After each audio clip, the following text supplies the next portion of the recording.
تو اس کی ہم مذمت کرتے ہیں، اور اپنے وہ بچوں کی جو ان کی مائیں، ان کی بہنیں، ان کی بھائی، ان کی والدین، ہماری ہمدردی اس کے ساتھ ہے۔ اس وقت ایک نیشنل ایکشن پلان بنا تھا، لیکن افسوس یہ ہے کہ ابھی تک اس نیشنل ایکشن پلان پہ کوئی عمل درآمد نہیں ہوا، اس وجہ سے جو صورتحال آپ کے سامنے ہے۔ جو پولیٹیکل ٹرمائل ہے ملک میں، اور ملک میں معاشی طور پر جو اس وقت بدحالی ہے، اور ہماری اکانومی جس طرح بیٹھ رہی ہے، اس میں ضرورت اس بات کی ہے کہ تمام سٹیک ہولڈر بیٹھے، وہ سوچے اور کوئی راستہ نکالے۔ تو ہم نے لیاقت بلوچ صاحب سے ریکویسٹ کی ہے کہ یہ بھرپور اپنی نمائندگی اس کانفرنس میں کریں گے۔ ہماری خواہش یہ بھی ہے کہ امیر جماعت حافظ نذیر مان صاحب بھی تشریف لائے اور ایک پورے وفد کے ساتھ آئے، تاکہ اس وقت اس ملک کو اس سچویشن سے نکالنے کے لیے ایک قومی عمل دیں۔ ہم اس موقع پہ صرف اتنا کہتے ہیں کہ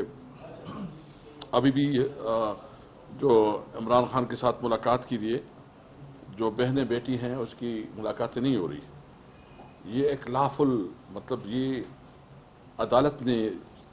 اسلام آباد ہائی کورٹ نے کلیئر انسٹرکشن دی ہے، باقاعدہ اس کے آرڈرز موجود ہیں، اور اس کے باوجود ملاقاتیں نہیں ہو رہی ہے، تو یہ ان لافل ہے اور یہ عدالتوں کی توہین ہے۔ ہم سمجھتے ہیں کہ پاکستان تحریک انصاف ہمیشہ ایک ذمہ دار پولیٹیکل پارٹی ہے، اور ایک ذمہ دار پولیٹیکل پارٹی کی ہم سمجھتے ہیں کہ جب تک اداروں کے اوپر اعتماد نہیں بڑھے گا، اور اداروں کے اندر جو اس کا کردار ہے وہ عوام کے امنگوں کے مطابق نہیں ہوگا، تو وہ اس ملک کی فیڈریشن کے لیے بہت خطرہ ہے۔ ہم سمجھتے ہیں کہ اس وقت ضرورت اس بات کی ہے کہ آئین جو بالکل ڈیفائن کرتا ہے تمام اداروں کی اپنی جورسڈکشن میں ادارے اپنے رول پلے کریں۔ یہ ہمارا ملک ہے، ہم پاکستانی ہیں، ہم نے اس ملک کو آگے بڑھانا ہے، اور وہ پاکستان جو قائد اعظم کا پاکستان ہے۔ انشاءاللہ اس قومی کانفرنس میں ہم ایک قومی ایجنڈے پہ بات کریں گے۔ اس وقت عملاً جمہوریت ختم ہو گئی ہے، ڈیموکریسی اس وقت اس ملک پہ نہیں ہے، ایک شیم ڈیموکریسی ہے، اور اس وقت جو فارم 47 کی حکومت بیٹھی ہے، جو 17 سیٹوں کی نمائندہ حکومت ہے، جس طرح وہ قانون سازی کر رہی ہے، جس طرح وہ ملک کو چلا رہی ہے، اس طرح یہ ملک نہیں چلایا جا سکتا۔ یہ نواز شریف جو اس سے پہلے ووٹ کو عزت دو کی تحریک چلاتا تھا، اور ووٹ کو عزت دینے کے لیے اس نے جو ہے نا عوامی جدوجہد کی، آج اس دور میں سب سے زیادہ ووٹ کی بے توقیری ہوئی ہے۔ میں زیادہ کچھ نہیں کہوں گا، لیاقت صاحب بات کریں گے، لیکن ہم سمجھتے ہیں کہ ہم نے اپنے بچوں کے مستقبل کے لیے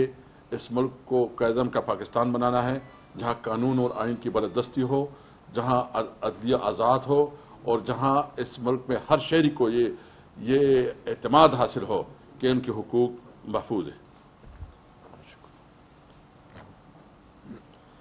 بسم اللہ الرحمن الرحیم۔ میڈیا کے تمام دوستوں کا بہت شکریہ، جناب اسد قیصر صاحب، جناب مصطفیٰ نواز کھوکھر صاحب، جناب خونزادہ حسین صاحب، اور ان کے باقی ٹیم کے لوگ تشریف لائے۔ ہم جماعت اسلامی اسلام آباد کے دفتر میں ان کا خیر مقدم کرتے ہیں، اور ہماری جو میٹنگ ہے بہت ایک اچھے ماحول میں بھی ہوئی ہے، اور جو ملک کو مسائل درپیش ہیں اس پہ بہت تفصیل سے بات ہوئی ہے۔ جناب میاں محمد اسلم صاحب، جناب نصر اللہ رنداوا صاحب، جناب زبیر صفدر صاحب اور ہم موجود تھے۔ میں جو اسد قیصر صاحب نے، مصطفیٰ نواز صاحب نے جو 20 اور 21 کی ایک دعوت نامہ دیا ہے، اور جو کانفرنس ہو رہی ہے، تو ماضی میں بھی ہم کانفرنسوں میں شرکت کرتے رہے ہیں، اور اس اصولی موقف سے ہمارا ہمیشہ سے اتفاق ہے۔ انشاءاللہ ہم یہ پیغام امیر جماعت اسلامی حافظ نعیم الرحمان صاحب تک بھی پہنچائیں گے، اور انشاءاللہ اس دعوت نامے کی روشنی میں ہم حافظ صاحب کی طرف سے بھی اور اپنی طرف سے بھی جو ایک پیغام ہے وہ جناب اسد قیصر صاحب کو پہنچا دیں گے، اور جو انہوں نے دعوت کے لیے تشریف لائے ہیں ہم اس کا شکریہ ادا کرتے ہیں۔ ہم بالکل اس میں کوئی دوسری رائے نہیں ہے کہ اس وقت پاکستان ظاہری طور پر وزیر اعظم دنیا بھر کے جتنے دورے کر لیں یا فیلڈ مارشل صاحب، ان کے بارے میں دنیا میں جو بھی ایک اچھا نقطہ نظر پیش کر دیا جائے، لیکن یہ حقیقت بالکل دیوار پر لکھی ہے کہ ملک میں سیاسی بحران بدترین شکل اختیار کر رہا ہے، اور پاکستان کے عوام سے جمہوریت بھی، شفاف اور غیر جانبدارانہ انتخاب بھی، اور آئین پاکستان کے تحت جو لوگوں کو بنیادی جمہوری، سیاسی، بنیادی انسانی حقوق کا جو ہے کہ اس سے محروم کیے جا رہے ہیں۔ پھر معاشی محاذ پر بھی IMF کا بھی شکنجہ ہے، لیکن کرپشن ہے، لوٹ مار ہے، اور مسلسل جو قومی خزانے پر ڈاکہ زنی ہے، مفت خوری ہے، اس کا خمیازہ عام آدمی بدترین شکل میں اس کو دیکھ رہا ہے، برداشت کر رہا ہے۔ اور ہم سمجھتے ہیں کہ بھی اس وقت جو ملک میں ایک سیاسی ماڈل، ہائیبرڈ نظام اور جو طاقت کی بنیاد پہ نظام مسلط کیا جا رہا ہے، وہ عملاً ناکام ہے، اور جب تک سیاسی استحکام نہیں ہوگا،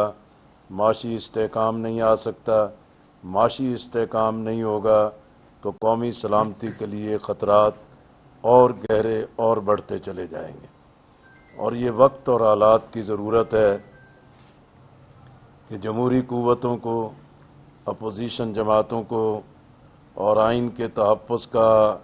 ایک امنگ اور دعویٰ رکھنے والی جماعتوں کو ایک بڑے ہی کلیئرٹی کے ساتھ